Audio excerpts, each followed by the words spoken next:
আবার ইদানিং দেখি খালেদা জিয়ার জানাজা নিয়ে জানাজা পড়ানো নিয়ে আরেক দলে ফতুয়াবাজি শুরু করছে, কয় সূরা ফাতিহা পড়ে নাই, জানাজা কি হইছে? প্রেসিডেন্ট জিয়াউর রহমান সহধর্মণী মারা গেছেন, আজকে জানাজা, তাই না? জানাজা, বিশাল জানাজা, লক্ষ লক্ষ মানুষ, কিন্তু জাতীয় মসজিদের মহামান্য ইমাম জানাজা পড়ালেন। যদি জানতেন তারেক রহমান যে এই মাসালা সূরা ফাতিহা না পড়লে সালাত হয় না, এটা রুকুন, মনে হয় এই ইমামকে ভাড়া করতেন না। যে ব্যক্তি গাটাও করে একেবারে দাম্ভিকতার সাথে বলতেছেন যে খালেদা জিয়ার জানাজায় আব্দুল মালেক সাহেব তিনি সূরা ফাতিহা পড়েন, জানাজা হয় না, তো জানাজাকে আবার পড়তে হইব নাকি? বাংলাদেশ নয়, সারা পৃথিবীতে হানাফি মাযহাবের অনুসারী কম না বেশি? তো জানাজায় তো ফাতিহা পড়ি না, তো আমাদের জানাজা সব বাদ গেছে, এবার আপনি সব দায়িত্ব নিয়ে আমাদের জন্য আবার জানাজা পড়ান। আরে ভাই, কার জানাজা হয় নাই কারটা হইছে এই একান্ত জানে কে? আপনার নামাজ হয় না এই কথা বলার অধিকার আমার আছে? আপনার রোজা হয় না এই কথা বলার অধিকার আমার আছে? আমারটা হয় কি না হয় এটা জানেন কে? আল্লাহ। তবে অহংকার করেন না, কারণ যার ভিতরে যাররা পরিমাণ অহংকার থাকে, কিবির থাকে, এই লোক আল্লাহর জান্নাতে যেতে পারবে না। এই লোক তো সেই লোকেরা যারা আব্দুল মালেক সাহেবকে যখন বাইতুল মোকাররমের খতিব নিয়োগ দেওয়া হয়েছে তারা তখন বিরোধিতা করছেনি? কথা বলেন, করছেনি? এখন আবার খালেদা জিয়ার মতো নেত্রীর জানাজায় তিনি ইমামতি করলেন, সূরা ফাতিহা পড়ছে কিনা পড়ে না এটা নিয়ে ধাক্কা থেকে কইরা তাদেরকে যারা বাতিল বলে তাদের উদ্দেশ্য কিন্তু ভালো না। তারা তো সেই লোক যেই লোকেরা বাংলাদেশে কোরআনের আইন চলুক, কোরআনের আইন বাস্তবায়ন হোক, এই ব্যাপারে তাদের কোনো ভূমিকাই নাই। কথা সত্য নেই? বাইতুল মোকাররমের খতিব জানাজা পড়াইছেন, কত বড় আলেম, চিন্তা করেন তো। ইচ্ছা করলে তো ওনার দলের দুই একজন আলেম টালেম আছে না, এদের দিয়ে তো জানাজা পড়াইতে পারতো না। আল্লাহ কয় ওনারে দিয়া ওনার জানাজা হবে যুগ শ্রেষ্ঠ আলেম দিয়া। বাংলাদেশ নয়, উপমহাদেশের শ্রেষ্ঠ আলেমদের একজন হচ্ছে আমাদের আল্লামা, যিনি আমাদের বাইতুল মোকাররমের খতিব আব্দুল মালেক হাফিজাহুল্লাহ, আমাদের কুমিল্লার কৃতি সন্তান। আলহামদুলিল্লাহ। আমাদের কুমিল্লাতে মেধা আসেনি? কথা আসতে কয়, মেধা আসেনি? কুমিল্লারে হিংসা করে লাভ নাই, কারণ কুমিল্লার মাটি এটা সবসময় সেরা। মিজানুর রহমান আজহারির বাড়ি কোথায়? হাসনাত আব্দুল্লাহর বাড়ি কোথায়? কথা আসতে কয়, কোথায়? কুমিল্লা। বর্তমান যিনি খতিব শাইখুল হাদিস আল্লামা আব্দুল মালেক হাফিজাহুল্লাহ, ওনার বাড়ি কোথায়? কুমিল্লা। কি চান আপনি, কয়জন চান? ডক্টর বাশার বাড়ি কোথায়? কুমিল্লা। সারা দুনিয়া কাঁপায় তারা। আরো বহু আছে, আরো বহু আছে। তামিরুল মিল্লাতের প্রিন্সিপাল বাড়ি কোথায়? ডক্টর হেফজুর রহমান। আলেম আসেনি বাংলাদেশে? আবার আমাদের দেশে পীরও আছে। কুমিল্লাতে যত পীর আছে বাংলাদেশের কোন জেলায় এত পীর নেই। মুরিদানের দিক থেকে, পীর সাহেবদের দিক থেকে বড় আছে, কিন্তু এত পীর কুমিল্লার মতো পীর কোন জেলায় নেই। কুমিল্লার মতো এত মাদ্রাসাও কোনো জেলায় নেই, আপনি খবর নিয়ে দেখেন। তো কথা বলতেছিলাম আমার কলিজার ভাইয়েরা, জানাজা আপনি আর দেখছেন নি? আন্তর্জাতিক মিডিয়াতে রিপোর্ট করলো যে ইরানের বিপ্লবী নেতা আয়াতুল্লাহ খমেনি রাহিমাহুল্লাহ তিনি যখন মারা গেছিলেন তার জানাজায় 1 কোটির মতো লোক হয়েছিল। এরপরে ফিলিস্তিনের যে নেতা ছিলেন ইয়াসির আরাফাত, তিনার জানাজা এত লোক হয়েছিল।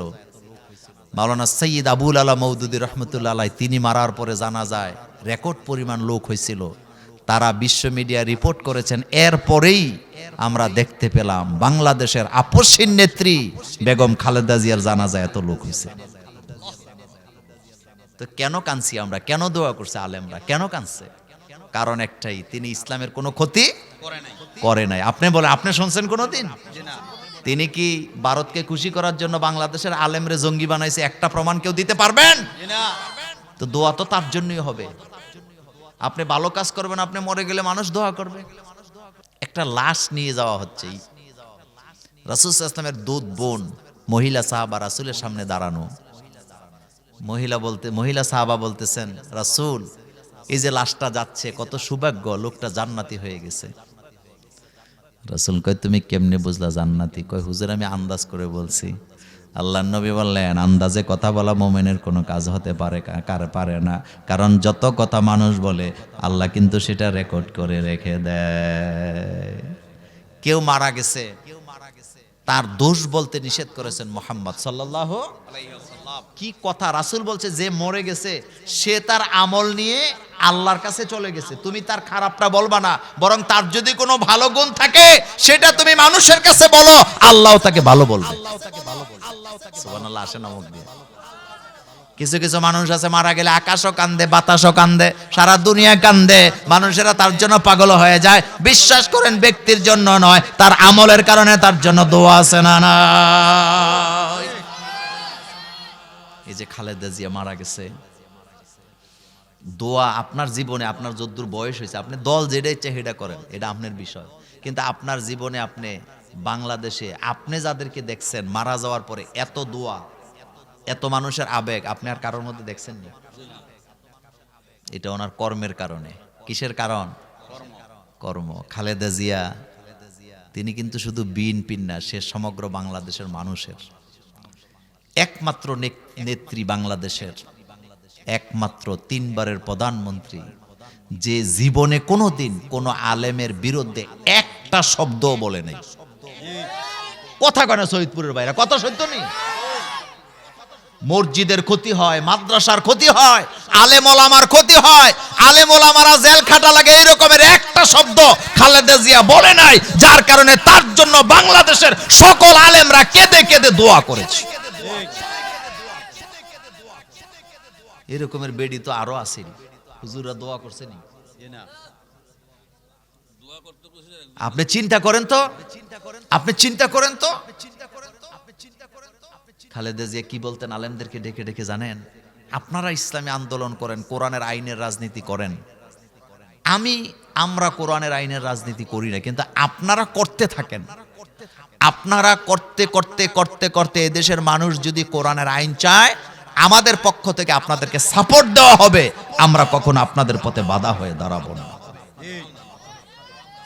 তোমার মতো ইদ্দুরা মন আসিল না, কারণ তিনি ছিলেন শহীদ প্রেসিডেন্ট জিয়াউর রহমানের স্ত্রী। আপনি জানেন ইরাক ইরানের যে যুদ্ধ থামছিল, ওখানে প্রেসিডেন্ট জিয়াউর রহমানের অবদান ছিল নি? আসতে কোন কেন ছিল নি?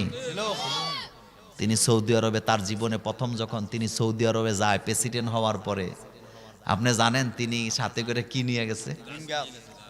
কথা কয় না, কি নিয়ে গেছে? কতগুলো নিম গাছ। তার আত্মমর্যাদা দেখেন প্রেসিডেন্ট জিয়াউর রহমান। তিনি ওখানে যাওয়ার পরে, তখন বাদশাহ ফাহাদ ছিলেন, তিনি বাদশাহ ফাহাদকে বলেন, আপনার দেশ তো স্বনির্ভর, টাকাওয়ালা, তো আপনাকে দেওয়ার মতো আমার কাছে কিছু নাই, আপনার কাছে যা আছে আমার কাছে তা নাই, তো আমার কাছে যা আছে আমি আপনার জন্য তাই আনলাম, এই ধরেন আমি কতগুলা নিম গাছ আপনার জন্য নিয়ে আসছি। আর আমার দেশটা এখনো দরিদ্র সীমার নিচে বাস করে, আপনার কাছে সম্পদের অভাব নাই, আপনি যদি একটু নজর দেন আমার দেশটা আপনার ভাই হিসাবে এগিয়ে যাবে। বাদশাহ ফাহাদ ভাবছে টাকা টোকা বোধহয় চায়, তো উনি ওনার সেক্রেটারিরে বললেন যে বাংলাদেশের জন্য এত রিয়েল বা এত টাকা কি দাও, বাজেট দাও। জিয়াউর রহমান বলছেন, আমি তো টাকা চাই না আপনার কাছে। মনোযোগ আছে নি বাঙালি? আমি টাকা চাই না, আত্মমর্যাদা দেখেন। তো আপনি কি চান? আমি চাই আমার দেশে অনেক বেকার লোক আছে যারা কর্ম করে খাইতে পারে। আপনার দেশে তো অনেক কাজ আছে, টাকাওয়ালার দেশ, আপনি শুধু আমার লোকগুলারে একটু কাজের ব্যবস্থা করে দেন, তারা যেন সম্মানের সাথে কাজ করে বাঁচতে পারে। মর্যাদা কারে কয়? এই বাংলাদেশের সংবিধানে বিসমিল্লাহ যোগ করছে কে? আর ওনার স্ত্রী বেগম খালেদা জিয়া। মিজানুর রহমান আজহারির মতো আলেম, যারে সারা দুনিয়া চিনে, লাশ কান্দে লইছেনি? মাওলানা মামুনুল হকের মতো আলেম, সাইকুল হাদিস, ইবনে সাইকুল হাদিস, তার বাপও ছিল সাইকুল হাদিস, তিনিও সাইকুল হাদিস, তিনিও খালেদা জিয়ার লাশ কান্দে নিছে। শায়েখ আহমদুল্লাহ গেছেনি জানা যায়, লাশের কাছে গেছেনি, গেছে। আল্লাহ যেন আমাদেরকে কবুল করেন, আমরা বলি আমিন, আরো জোরে বলি আমিন। প্রচন্ড ঠান্ডা রাত, আপনারা যে এতক্ষণ বসে আছেন এই জন্য আপনাদেরকে ধন্যবাদ। আল্লাহ যদি বাঁচায় রাখে, অন্য কোনো দিন, অন্য কোনো মাঠে, অন্য কোনো বিষয় নিয়ে